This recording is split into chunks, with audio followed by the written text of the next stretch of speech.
As a former NFL player and NFL coach, I always hesitate to make sweeping judgments because if the league has taught me one thing, it's this: that in life, as in football, nothing is ever as good as it seems, and nothing is ever as bad as it seems, and somewhere in between reality usually lies. But when I turned on the New York Giants Philadelphia Eagle game Thursday night, it just struck me that this is not the same Eagles team that we saw finish the season last year winning the Super Bowl against the Kansas City Chiefs. And then I thought about it and I'm like, I have to figure out why. I have to figure out what exactly is going on with this Eagles team and can they get it fixed before their game this weekend against the Minnesota Vikings. So keep this in mind. There are people out there who are going to tell you what's going on and what's wrong. I'm about to show you. So let's get into the film. All right, here we go. 3, 2, and 1.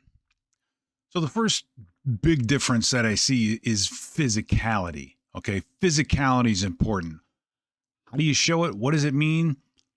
I think these next two plays are going to spell it out for you. And what's amazing is that these are exactly the same plays that were run in the Super Bowl and on Thursday Night Football. It's really pretty remarkable. So what we have here set up by the Giants is a split back. They're just going to run a basic counter. It's counter OY, meaning they're going to pull the guard and they're going to pull the tight end. On the front side of this, pretty straightforward.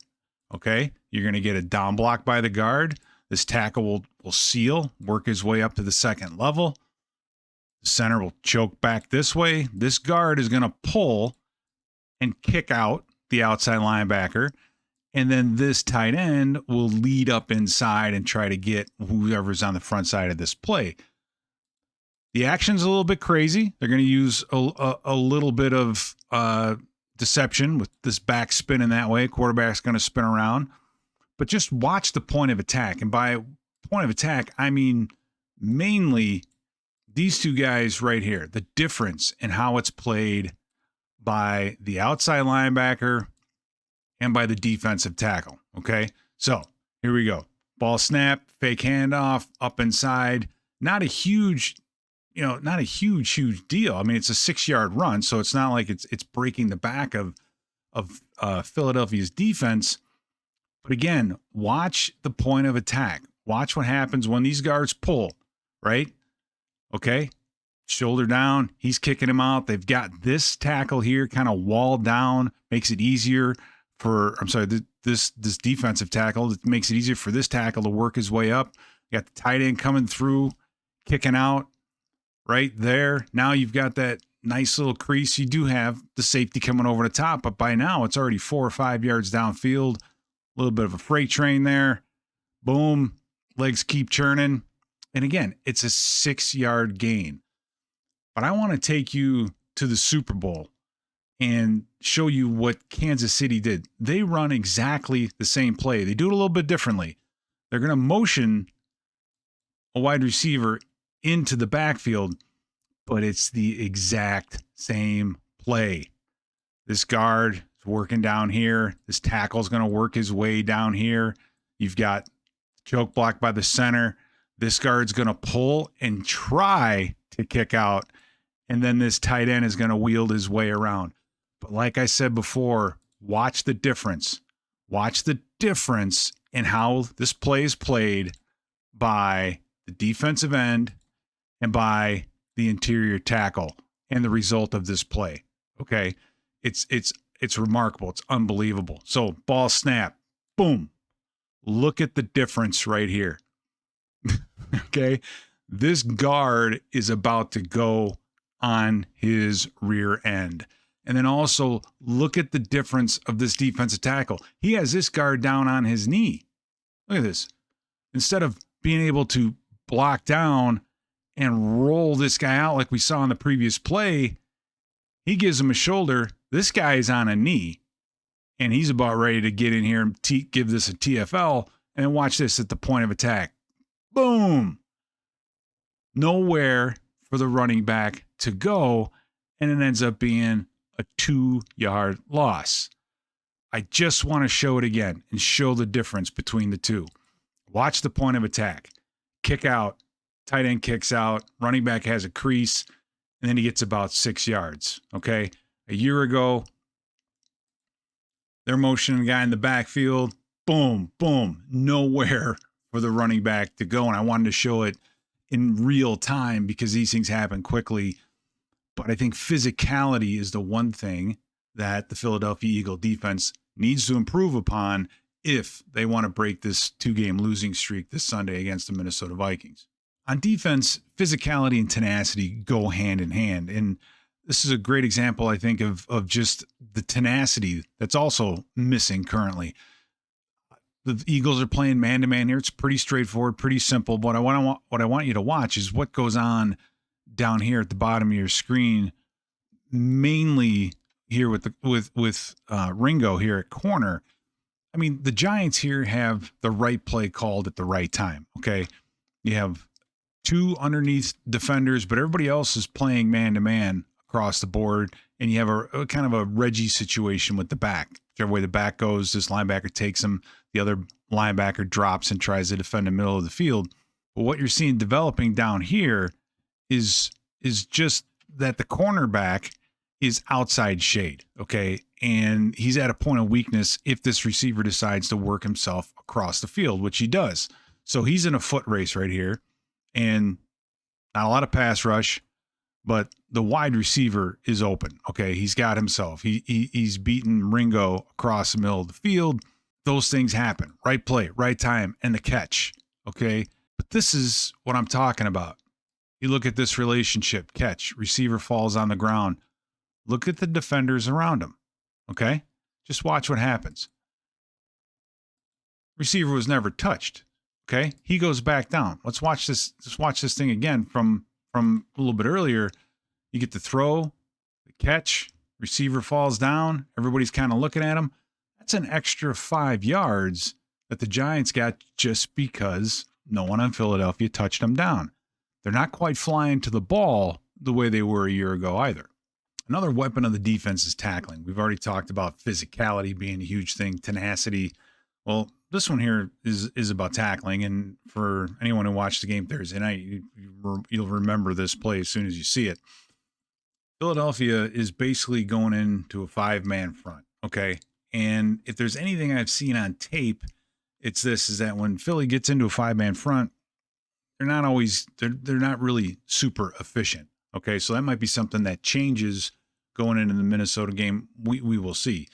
But this is just a 5-man rush with man-to-man behind it, okay? You have this linebacker here who's trying to get in the way, but he's going to work his way out eventually to this running back.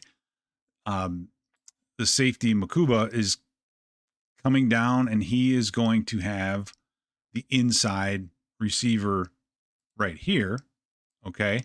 And then you have the deep middle safety back here, and away we go. So it's pretty straightforward. Now we'll get a chance to see the rush when we look at the end zone, but as this thing works himself out, Makuba now he's in a little bit of trouble because he's got to get himself over the top, and he has this mess with the tight end and safety up front. Well, what ends up happening is the two of them run into each other and fall down. So this is just kind of bad luck. You've got a wide open receiver up here, tight end streaking across the field. Now you have a wide open receiver down here. But instead of going ahead and trying to get back onto his coverage, he's going to stop, put his eyes back on the quarterback, and that just allows the receiver to get wide open. Should be a throw and catch for a first down, but then missed tackle. And whenever you have a missed tackle in man-to-man, it always ends up being a big play. So not a huge mistake, but still a very, very costly one. And we're going to get a chance to look at the end zone. Again, 5-man rush, okay? You're doing this to get one-on-ones across the board, okay? And the hope that somebody will win and get pressure on the quarterback. Well, you get a little bit of a chip by the tight end here. That knocks that off. Dart gets to the top of his drop. He's feeling the pressure from the edge, okay? Steps up, wants to throw it to the tight end. Coverage is too good. Now he decides, I'm going to work myself to his left. But watch the defensive end, okay? He's able to come off this block, misses the sack, and now darts out in the clear, throws it past the outside to a wide open receiver, and the rest is history. So it's a combination of little things that have gone wrong that are kind of stacking up and rearing their ugly heads. Again, physicality, intensity, and just coverage are a handful of things that this Philly defense needs to get right before they play this Sunday. Those who watch the game will remember this play too. This is a big catch by little Jordan Humphrey down here on the bottom of your screen. But what it ends up really being is a case where disguise gets the Philly defense in trouble. And that's the one thing is you want to disguise, but you don't want to have it be at the cost of coverage. All right. So what's happening here is they have a middle open type look, meaning it looks like you have one safety here and then one safety there. So give it a look, cover 2, cover 8 kind of a look. But what ends up happening is this safety will insert himself into one of the hook zones right here. And this safety is going to work his way back to the middle of the field. And it's the safety working his way back to the middle of the field that gets him in trouble. Okay. This is a tremendous route by Humphrey down here at the bottom, because as he's stemming it inside, then he stems it out. Notice how he gives the head fake, making this corner widen this way. So it opens up more of a lane down here. But notice what the safety is doing. He is turned because he's trying to work himself back to the middle of the field. The ball is already in the air. If you notice, free safety normally keeps his eyes on the quarterback. And right here, Dart doesn't look this way at all. He's either looking in the middle of the field or this way. And the safety, Makuba, again, is working toward the middle of the field because of the disguise. He wants to get himself to center field where he's supposed to be. So he gets himself too wide and he's too late to react. Ball's a bit underthrown and the safety's off target. So disguise in this case really, I think, cost them this first down. So we talked about intensity, physicality. If the Eagles can pick this up, then things like this are not going to happen as much. And this is going to make you want to cry as a defensive coordinator, because you start with the bootleg. Okay. You basically have Ojulari one-on-one with the quarterback, which sometimes in space that's tough, but here we go. We get the missed tackle right here, but you have a Jomo here to fill it up. All right. Dart holds on to this football. He has really nowhere to go with it, but he has a little bit more time now. You got another missed tackle. Okay. This ball eventually falls incomplete, but had it been completed, that could have been a touchdown. But these missed opportunities, missed tackles, those will all get fixed if you increase the intensity, increase the physicality. In this case, it's a factor of playing man-to-man against a scrambling quarterback, and it's very, very tough to do. All right, so in this case, Philadelphia is going to walk up their 2 linebackers. They've kind of got 6 guys at the line of scrimmage, but really this is just, again, the same coverage that we saw earlier. This linebacker here will take the running back man-to-man coverage. The other linebacker is going to eventually fall out, and then you bring in another free dropper right here and play man-to-man across the board. And so when Dart gets the top of his drop, there's nowhere to go.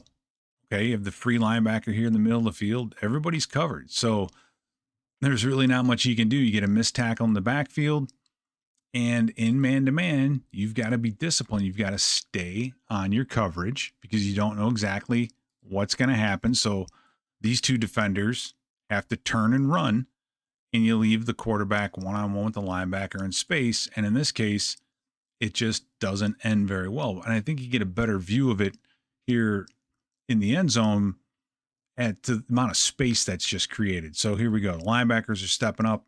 They're giving it a look, okay, like a mug. This linebacker will eventually drop out. This guy here will take the running back. Now, nice move right here by the rookie defensive tackle, who gets a club, gets free, but just gets up and misses it. And now Dart is free. Here it is. Look at this picture. There is nobody in this frame because everybody's got their coverage. You're putting a linebacker on a quarterback with this much space. This is, again, a function of the coverage, but it's just too much ground for one guy to cover and allows Dart to get into the end zone. So overall, the physicality part, the intensity, the hustle, the tackling, that's all effort, okay? And having lost 2 games in a row, I would expect Philadelphia to bring everything they've got this Sunday against the Minnesota Vikings. So I expect that to be a lot better on Philadelphia's behalf. Offensively, they still have the best running back in the league in Saquon Barkley. This may be the day to turn him into a bell cow and just hand him the football as many times as it takes to help settle down the offense. But those are your answers. You saw it on film, and I'm interested to see which team from Philadelphia shows up and which team from the Vikings shows up. It's going to be a great one. Don't miss it on Sunday.